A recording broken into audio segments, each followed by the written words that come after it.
はい、皆さんこんにちは。機械系男子のケンイチです。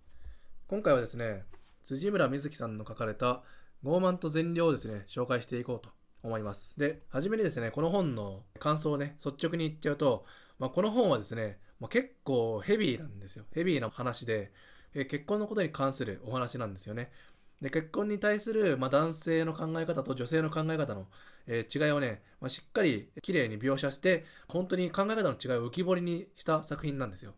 なのでね、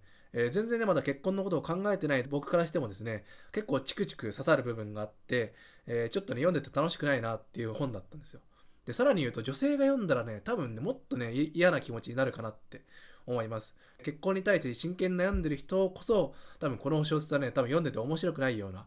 話かなって思います。で、そんな、この本をですね、紹介していくんですけども、今回ね、お話しするポイントとしては1点だけですね、この本の中にも書かれているフレーズを使っちゃうと、現代の結婚がうまくいかないのは、傲慢さと善良さによるものだっていうふうに、ズバリって言われてるんですよ。で、そこについてね、解説っていうか、ちょっとね、本の内容を紹介しつつも、自分なりの感想とかをね、述べていこうかなと思います。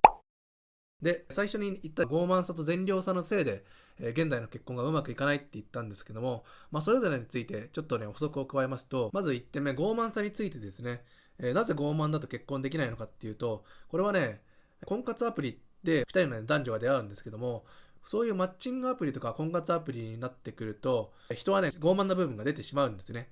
どういうことかっていうと、いいなって思う女性、相手がね、いたとしても、いざ会ってみると、なんかピンとこないなっていう理由で、ちょっとごめんなさいをするっていうことがよくあるんですけども、そういう時にどういう判断になってるかっていうと、自分は多くを望んでないと、理想を高く持ってないとは、そうやって謙遜しつつも、でもやっぱり自己愛だけはすごい高いんですよ。だから、いいなって思う女性が来たとしても、何かしらその減点ポイントを見つけては、この相手は自分には見合わないっていう風な感じで、自分の値段だけはすごい高く設定して、で、その値段に見合う相手が来ないっていう理由で、相手に対してごめんなさいをするっていう。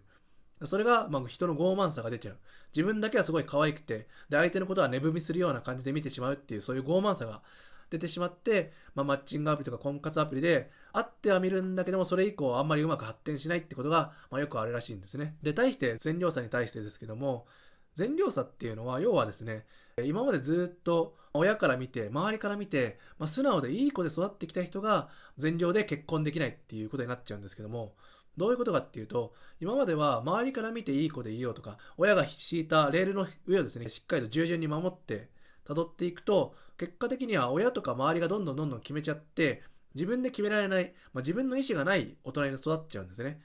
そうなってくると、いざ結婚相手、これから生涯を共にする相手を選ぶって時に、自分が何を求めているのかが分からなくなってしまう。ビジョンが見えないんですね。相手に求めているものが何か分からない。だけども、会ってみて、ピンとこないっていう、その一点だけはよく分かると。でも何がピンとこないかどうかもよく分かんないけども、でもピンとこないなっていうことで、お断りをする。善良であると、自分が何を求めてるのかは分かんないけども、この人はピンとこないっていう、そのだけは分かるっていう感じで、お見合いの話がね、うまく進まないっていう風に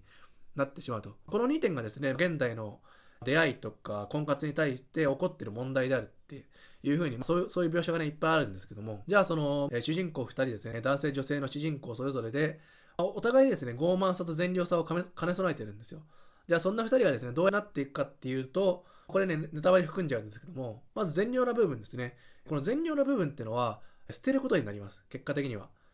今までね、親から見て、周りから見て、いい子であろうというふうに周りを気遣って行動してきたけども、そういう善良さを捨てて、あくまで結婚っていうその当事者2人の問題だから、自分たちがいいと思える結婚、自分たちがいいと思った判断をしようっていうふうになって善良さっていうのを捨てるんですね。で、対して傲慢さはどういうふうに変わっていくかっていうと、もう傲慢であることは変わらないんですよ。でもその傲慢さを自覚するようになるんです。今までは無自覚のうちに自分の値段だけをすごい高く設定しちゃったとか、相手を値踏みしてしまったってなるんだけども、でもそういう傲慢さをあるってことを自覚しつつも、結婚っていう大事に対して、いくらかはね、相手に対してズうずうしさを求めるんですね。自分のわがままを通す部分が出てくると。そこもね、もちろん傲慢だって言えるんだけども、でもやっぱりそれは、善良さを捨てた傲慢さですね。あとは傲慢さを自覚した傲慢。その傲慢さによって、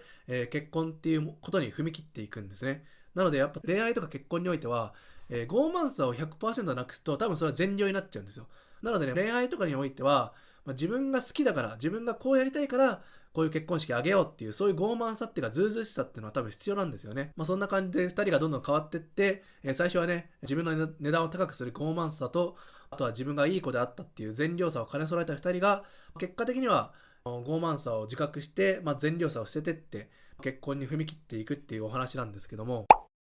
でね、この話をね、読んでてね、僕もね、すごいチクチクした部分があって、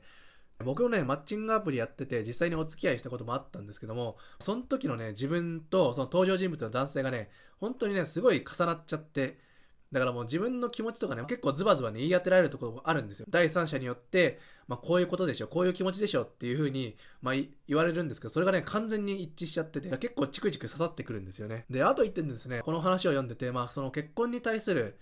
男性と女性のね、考え方の決定的な違いっていうのがあるんですけども、結婚に対してね、男性ってね、全然焦らないんですよ。これはね、本当に焦らなくて、焦ってなくて、20代とかだと多分まだ全然焦ってないんですよ。で、対して女性っていうのはすごい焦るんですよね。で、その焦りっていうのが、男性はね、すごい鈍感だからね、全然伝わってこないんですよ。この小説の中でもね、あるんですけども、男性としてはね、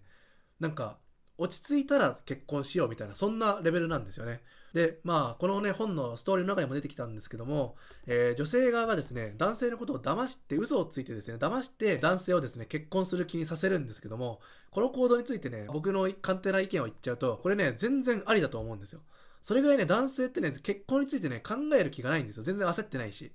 だから、女性の方から焚きつけてね、嘘をついてでも、今言い寄られてる男性がいるとか、他の男をちらつかせたりとか、あとは、おばあちゃんがね、ひ孫の顔を見たいって言ってて、どうしても見せてあげたいっていう風な感じで、それが嘘だとしても、やっぱ男性をその気にさせるぐらいの嘘をね、ついていいかなって思うんですよ。それぐらい全然ね、焦らないんですよね。例えばもう一個例を挙げるとすると、友達のね、結婚式に参加した時に、その結婚式を見て、男性としてはね、全然焦らない。それを見ても焦らないんですよ。かっこいいなって、すごいなって思うんですけども、じゃあ俺もすぐ結婚しなきゃっていう風になるかっていうと、全然そうはならない。多分女性としては友達の結婚式と参加したら早く自分も結婚したいなっていう風になると思うんですけども、男性はね、全くその気が起きないんですよ。同期の結婚式を見ても。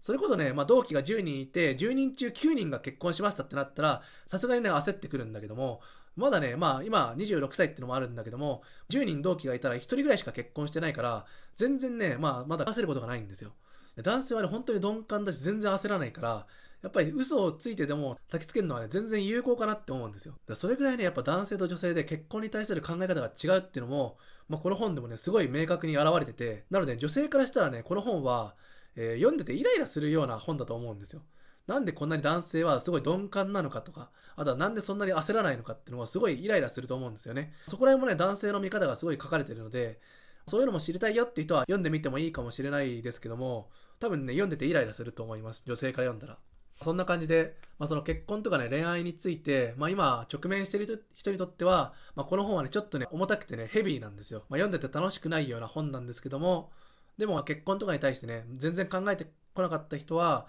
少しはね、考えるきっかけにもなるので、そういう人にとってはおすすめかなって思います。はい。ではですね、今回の動画はここまでになります。ご視聴いただきありがとうございました。また次回の動画でお会いしましょう。バイバイ。